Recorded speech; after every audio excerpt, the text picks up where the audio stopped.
Welcome to Webline. ये लोग tunnel के रास्ते से जा रहे थे। जैसे ही टनल खत्म होती है तो नेदर किंग अपने जादू की मदद से दीवार को तोड़ देता है। वहाँ पर एक खुफिया सुरंग जैसा था। वो लोग ऊपर की ओर देखते हैं तो वहाँ पर चीहोंग की लाश लटकी हुई थी। ल्यूरेन को वहाँ पर बहुत ही ज़्यादा गंदी स्मेल आ रही थी। उसे लगता है कि यह स्मेल चीहोंग की लाश में से आ रही है, पर नहीं, वो स्मेल पानी में से आ रही थी। जियान्यू उस पानी में पत्थर फेंकती है तो नेदर किंग उसे कहता है कि तुम्हें थोड़ा केयरफुल रहना चाहिए।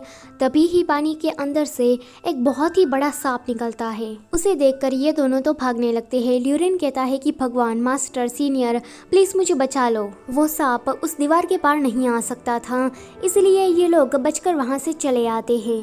घर आने के बाद चीहोंग के पेरेंट्स उसे पूछते हैं कि क्या आपको मेरी बेटी मिली। जियान्यू उसे कैसे बताती कि उसकी बेटी की तो लाश टनल में लटकी हुई थी। वो कहती है कि हम उसे ढूंढ रहे थे पर हम अचानक से ही गटर में गिर गए, हमें अभी शावर लेना होगा। जब वो नहाकर बाहर निकलती है तो वो चीहोंग के बारे में सोच रही थी। वहाँ पर उसके पेरेंट्स भी थे। अब जियान्यू उसे बता देती है कि चीहोंग की मौत 2 साल पहले ही हो गई है। वो उनसे बस बात ही कर रही थी। तभी ही ल्यूरेन आकर उसे साइड में ले जाता है, कहता है कि जल्दी से अपने फ़ोन में ये मैसेज देखो।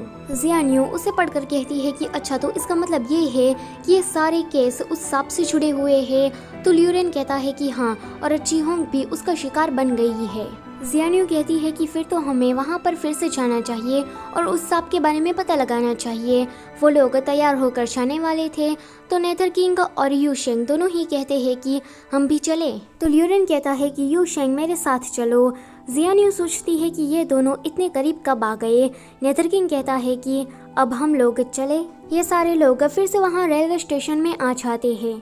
वहाँ पर ये लोग फिर से उस टनल में जाने की सोच रहे थे, पर सामने ही लियू का बॉयफ्रेंड मिल जाता है। वो उससे पूछता है कि तुम लोग इतनी रात गए यहाँ कर क्या रहे हो। जियान्यू कहती है कि हम तो बस ऐसे ही घूम रहे हैं। नेदर किंग कहता है कि वो मुझे और यू शेंग को नहीं देख सकता क्योंकि हम लोग गायब मोड में हैं। यू शेंग लियू के बॉयफ्रेंड के आसपास घूम रहा था। फिर वो जियान्यू के पास आकर कहता है कि मम्मी, मुझे इस आदमी की बॉडी से स्ट्रॉन्ग ब्लड की स्मेल आ रही है। मुझे ना ये आदमी कुछ ठीक नहीं लगता। लियू के बॉयफ्रेंड की नजर जाती है यू शेंग पर। जियान्यू सोचती है कि आम इंसान नेदर किंग और यू शेंग को नहीं देख सकते, फिर यह बंदा इतनी आसानी से उसे कैसे देख सकता है। उसने क्या हमारी बातें सुन ली हैं? जियान्यू उसके ऊपर तालिस्मान फेंकती है, जिसके कारण लियू का बॉयफ्रेंड अपने असली रूप में आ जाता है। दरअसल में वही टनल वाला सांप था। वो अपने मुंह से काला धुआं जैसा कुछ बाहर निकलता है, जिसके कारण इन लोगों को टॉक्सिक का असर हो जाता है। वो सांप जियान्यू को मारने के लिए बढ़ रहा था। वो कहता है कि तुमने मेरा सारा प्लान खराब कर दिया।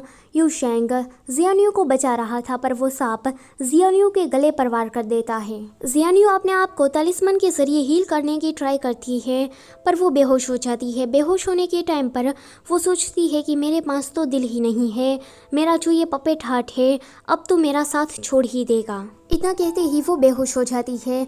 अगले सीन में हम देखते हैं कि वो उठती है। उसके बाजू में यू शेंग सोया हुआ था। जियान्यू यू शेंग को सोता हुआ देखकर सोचती है कि ये कितना ज़्यादा क्यूट है।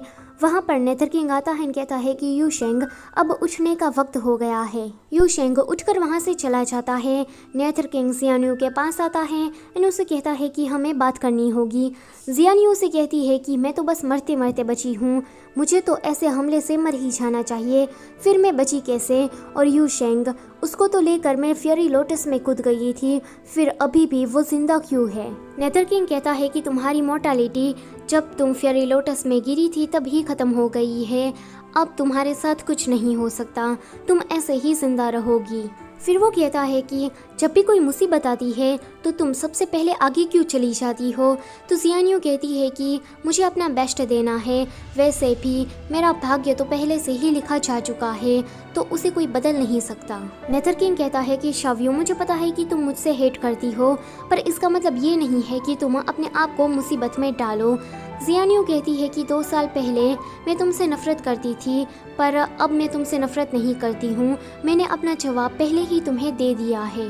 पर मुझे जानना है कि जब मैं फेयरी लोटस के अंदर गिरी तब क्या हुआ था, यह बच्चा जिंदा कैसे बच गया। नेदर किंग कहता है कि चलो ब्रेकफास्ट करने के लिए जाते हैं।